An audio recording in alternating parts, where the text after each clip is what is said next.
Hello doers, welcome back to our channel Devintelle. Today we will see how to configure HTML nodes for purchase.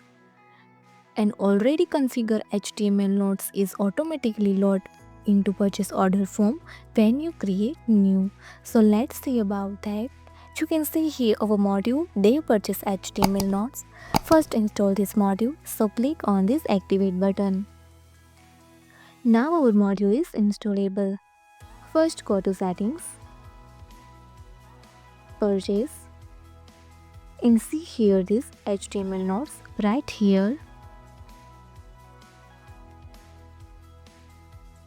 I've write about nodes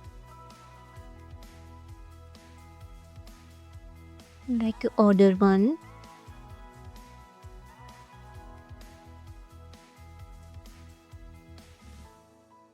product of steals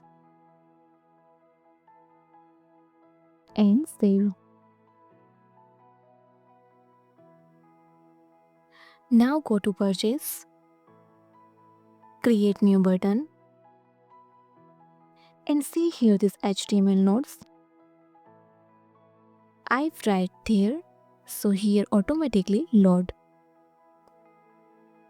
Now add vendor and any product. Let's save. Now print these orders.